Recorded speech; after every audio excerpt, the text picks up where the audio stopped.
soir, moi, je dis chaque monde qui est dans l'église là, l'ouvrir les oreilles, nous bien grand, vous entendez, et je vais répéter les paroles de la servante du Seigneur. Dieu n'a pas de petits enfants, mais Dieu a des enfants. C'est pas parce que papa au premier instant, on a petit, bon Dieu. Bon Dieu, il y a petit. Bon Dieu, qui est petit. Bon Dieu, qui est monde qui vous fait expérience avec lui. Quand on arrive, priez maman, priez papa. Il y a petit nous-mêmes, j'ai prié pour tout le monde. Mais quand on arrive, on choix pour faire. Et vous choisissez Jésus pour avoir la vie éternelle. Ayant venu chez les siens ne l'ont point reçu. Et à tous ceux qui l'ont reçu, et à ceux qui croient en son nom, il a donné le pouvoir de devenir enfant de Dieu. Oh, voici ce que la Bible déclare de Jésus et ce que Jésus lui-même a déclaré sur lui-même. Dans Jean 17, verset 3, nous lisons ensemble. Or, la vie éternelle, c'est qu'ils te connaissent, toi, le seul vrai Dieu, et celui que tu as envoyé, Jésus-Christ. À cela, nous dit l'église Salem de Tufort, la vie éternelle est une connaissance. Et cette connaissance, nous devons connaître le seul vrai Dieu de notre vie et connaître Jésus que Dieu a envoyé. Je dis à mon couru en pile connaissance.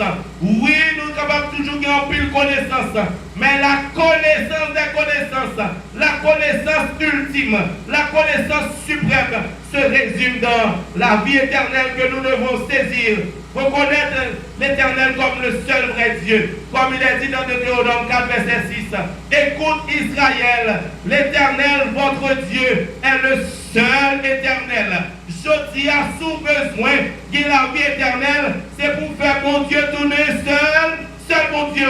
Et c'est pour qu'on ait bon Dieu dévoyé Jésus pour capable de nous la vie éternelle.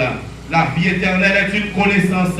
Assurant mais tout le monde qui t'a amené connaissance ça. Alléluia. Nous tous nous t'a amené connaissance ça. Parce qu'il est dit que c'est-il a un homme de gagner tout le monde s'il perd son âme. Tant pour gros savant, tant pour gros docteur, tant pour gros scientifique, alors qu'on mettait Jésus dehors de la vie, plutôt ignorant avec Jésus. Et dans le royaume des cieux, nous serons des savants à la gloire de Dieu. Parce que nous aurons à chanter le cantique de Moïse et de l'agneau. Ce n'est pas un cantique parce qu'on a notre grande université au Catil, mais c'est un cantique parce qu'on te remet Jésus la vie.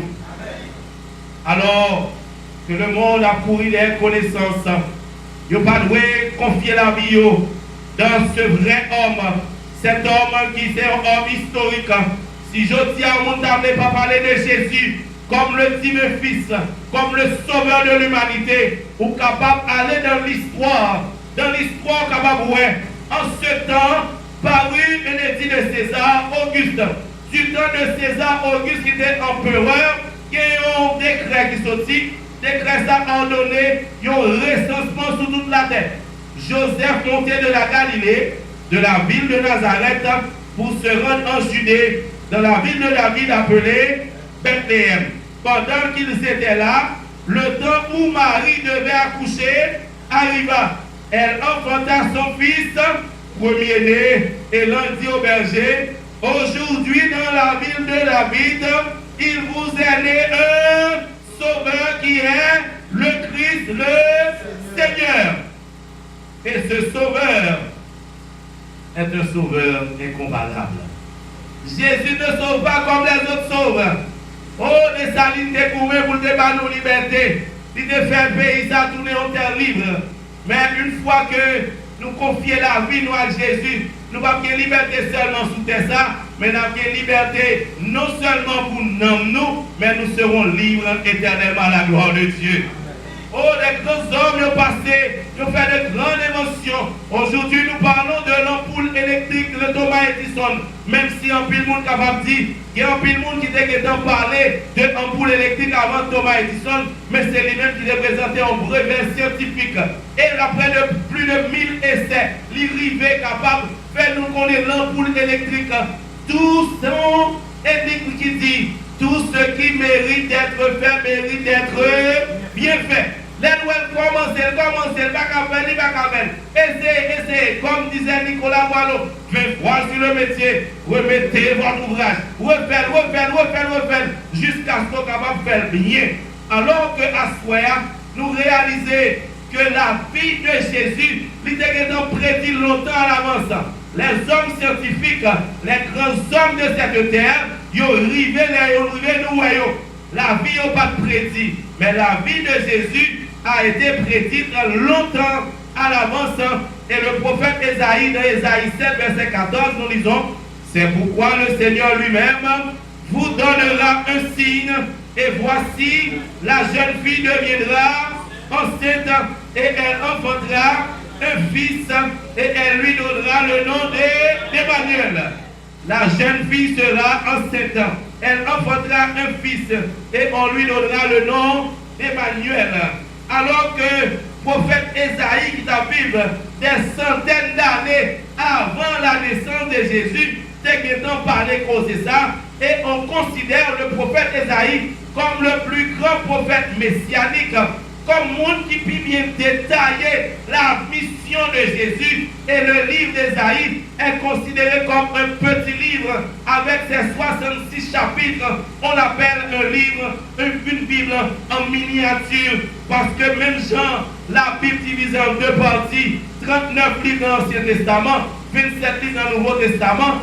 Livre Ésaïe a divisé comme ça. 39 premiers chapitres, ils ont une portée, et 27 derniers chapitres, ils ont l'autre portée.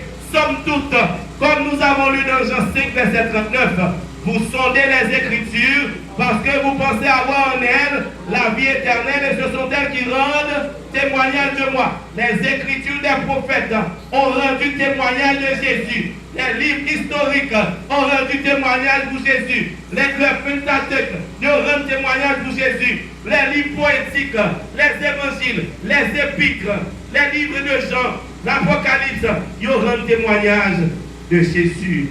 Jésus a été à la fois Dieu et homme.